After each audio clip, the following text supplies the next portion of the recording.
Iran और Israel के बीच जंग बहुत ही खतरनाक मोड़ लेती जा रही है। ईरान की Islamic revolutionary guard corps special force, उसके चीफ कमांडर हुसैन सलामी और ईरान के आर्मी चीफ मोहम्मद बाघेरी समेत फौज के टॉप 20 ऑफिसर्स या कमांडर्स और 9 न्यूक्लियर साइंटिस्ट को मारने के बाद अब इजरायल ने ईरान के धार्मिक नेता आयतुल्लाह खामनेई को मारने की धमकी दी है। निहायत ही खतरनाक मामला है और ये ऐसा नहीं कि आधार इसका नहीं है कहने का।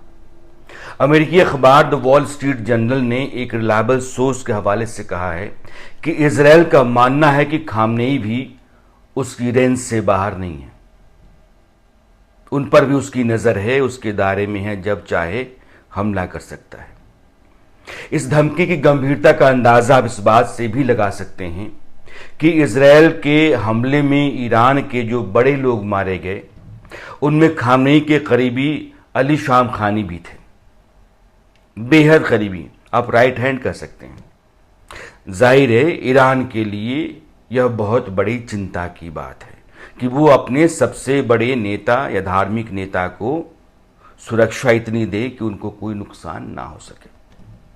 हालात कितने नाजुक हो चले हैं इसका अंदाजा आप इस बात से लगा सकते हैं कि ईरान ने जवाब देने के लिए जो ऑपरेशन चलाया है, जिसे ऑपरेशन ट्रू प्रॉमिस थर्ड नाम दिया है, उसके तहत वो इजरायल के ऊपर भयानक मिसाइल हमला कर रहा है। इजरायल की जो राजधानी है तेल अवीव, उसके ऊपर ईरानी हमले के वीडियो लगातार आ रहे हैं और यरूशलेम में भी जो इजरायल का शहर है वहां भी धमाकों की आवाज बार बार सुनाई पड़ रही है। अभी मैं आपको जब यह खबर बता रहा हूं, ईरानी हमले में इजरायल के 14 लोग मारे जा चुके हैं और 300 से अधिक घायल हैं। ईरान यह भी दावा कर रहा है कि उसने इजरायल के 3 F-35 यानी कि 5th जनरेशन का जो फाइटर जेट है 3, उसको मार गिराया है। आपको पता है कि F-35, F-15 ये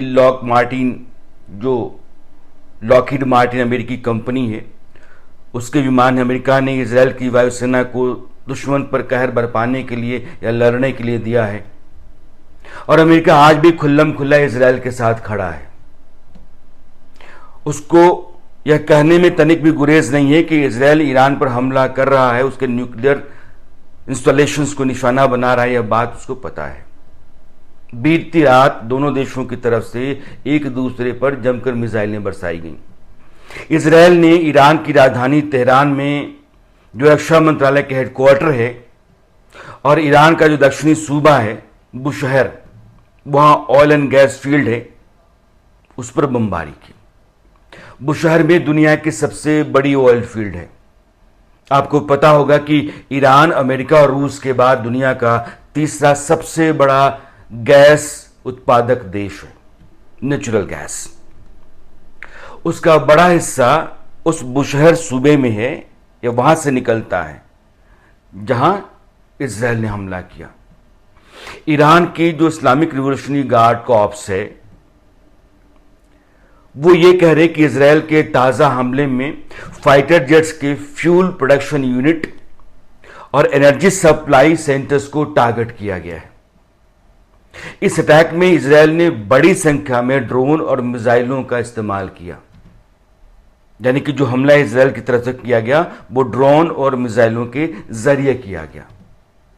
IRGC ये चेतावनी भी दे रही है कि अगर इजरायल हमला अब जारी रखता है तो फिर बहुत मजबूत और विनाशकारी जवाब उसको मिलेगा। ऐसा नहीं कि ईरान हाथ पर हाथ धरे बैठा रहेगा, जिस तरह के हमले चल रहे हैं चलते रहेंगे।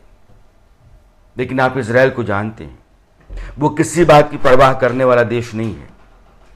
इजरायल के प्रधानमंत्री नेतन्याहू यह कह चुके हैं कि इजरायल ईरान को एटमी पावर किसी भी कीमत पर नहीं बनने देगा और जब तक इस बात की आशंका है कि इजरायल एटमी पावर बनने की राह पर बहुत सारी जगहों पर जखीरा रखे हुए है, हमला चलता रहेगा। जब तक ईरान की ताकत पूरी तरीके से खत्म नहीं हो जाती है, ऑपरेशन राइजिंग लायन जारी रहेगा।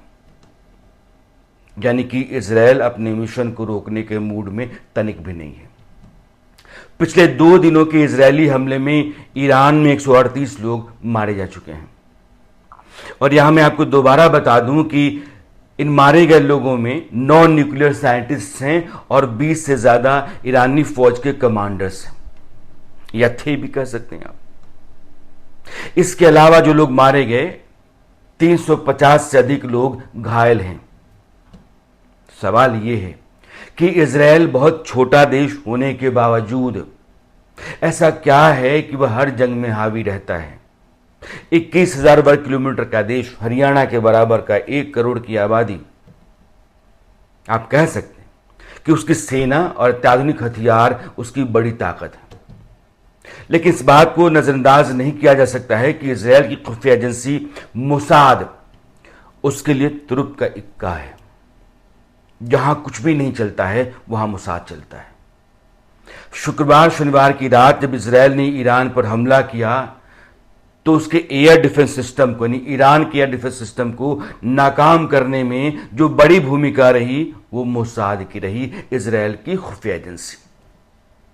मोसाद के सैकड़ों एजेंट्स, जिनमें ईरान के अंदर काम करने वाले कुछ स्थानीय लोग भी शामिल थे, उन लोगों ने या उस टुकड़ी ने पहले से ही एक सीक्रेट कैंपेन चला रखा था ईरान के भीतर, और वहां मोसाद की कमांडो यूनिट्स एयर डिफेंस के मिसाइल लॉन्चर के पास, जो ईरान का एयर डिफेंस था उसके मिसाइल लॉन्चर के पास गाइडेड वेपन तैनात कर दिए थे। गाड़ियों में छिपा करके वेपन सिस्टम ईरान के अंदर पहुंचाए गए थे। ये ठीक वैसा ही केस है जैसा रूस के भीतर यूक्रेन ने किया। इजरायल ने जैसे ही हमला शुरू किया, उसकी एयरफोर्स ने ईरान के डिफेंस सिस्टम को मोसाद ने उड़ा दिया। पिछले साल जुलाई में राजधानी तेहरान में हमास के चीफ इस्माइल हानिया की हत्या हो, या फिर उससे 2 महीने पहले मई 2024 में ईरान के राष्ट्रपति इब्राहिम रईसी की हेलीकॉप्टर हादसे में मौत, संदेहास्पद मौत माना जाता है उसको। और इन दोनों मामलों में मोसाद की भूमिका रही होगी, यह बात कही जाती रही है। मोसाद ने ही इजरायल डिफेंस फोर्स, जिसको आईडीएफ कहते हैं, उसको हर सटीक जानकारी दे रखी थी, चाहे वो न्यूक्लियर पावर प्लांट का हो, या फिर आर्मी के वो ऑफिसर्स जो लीड कर रहे हैं, या न्यूक्लियर साइंटिस्ट जो परमाणु बम बनाने के प्रोग्राम पर लगातार काम कर रहे हैं। कौन कहां है, क्या कर रहा है, किस प्लांट में चल रहा है क्या, यह सब कुछ मोसाद ने इकट्ठा किया जानकारी और बताया। ईरान का सबसे इंपॉर्टेंट साइट है जहां ईरान का यूरेनियम एनरिचमेंट प्रोग्राम चल रहा था, परमाणु बम बनाने का। इजरायल ने उसको भी बुरी तरीके से तबाह किया। ऑपरेशन राइजिंग लॉयन को अंजाम देने के लिए मोसाद 3 साल से काम कर रहा था, और उसने इसके लिए 3 स्टेज बनाए, चुने, और उनके जरिए अपना मिशन पूरा किया। मोसाद के एजेंट्स ने तेहरान के अंदर ही एक छिपी हुई ड्रोन बनाने वाली साइट स्टैब्लिश की। वहां उसने ना सिर्फ छोटे विस्फोटक ड्रोन बनाए, बल्कि कई महीनों तक इन्हें हमले के लिए डिजाइन भी किया। आप सोचिए कि गुपचुप तरीके से सब कुछ चल रहा था और कानों कान ईरान के भीतर पता नहीं चला।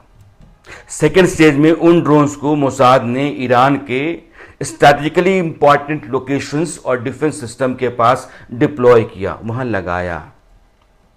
और थर्ड फेज वह था जब इजरायली लड़ाकू विमान लगातार ईरान के ऊपर हमला करने लगे, तो पहले से प्लेस्ड और प्रिपेयर जो ड्रोन थे उन्होंने रडार, लॉन्चर वगैरह ईरान के डिस्ट्रॉय कर दिए। उसका एयर डिफेंस सिस्टम ध्वस्त होने लगा या हो गया। नतीजा यह हुआ कि इजरायली एयरफोर्स के 300 से अधिक प्रिसिशन बम बेहद असरदार और ईरान के लिए नुकसानदेह साबित हुए। इजरायल कह रहा है कि उसका ऑपरेशन अब भी ऑन है और तब तक जारी रहेगा जब तक ईरान के एटम बम बनाने की ताकत पूरी तरीके से खत्म नहीं हो जाती। ईरान ने इजरायल के रवैये को देखते हुए अमेरिका के साथ उसकी जो परमाणु मामले पर बातचीत होनी थी, उस बातचीत को रद्द कर दिया। फ्रांस के राष्ट्रपति मैक्रों को ईरान ने कह दिया कि अमेरिका का जो रवैया है और इजरायल के हमला का जो तौर तरीका है यही रहा तो बातचीत करने का कोई फायदा नहीं है। ईरान इजरायल का हर हाल में मुकाबला करने को तैयार है, उसकी कस्में खा रहा है। चीन और रूस ईरान को लेकर के परेशान होने लगे हैं और पश्चिमी देश खास करके अमेरिका और फ्रांस इजरायल के साथ अपना खुला समर्थन जता रहे हैं। जाहिर है दुनिया रूस यूक्रेन जंग के बाद एक और नाजुक मोड़ पर खड़ी है। यह लंबा चला जैसे यूक्रेन और रूस का जंग चल रही है तो इसके भी भयंकर परिणाम देखने को मिल सकते हैं, इसमें कोई दो राय नहीं है।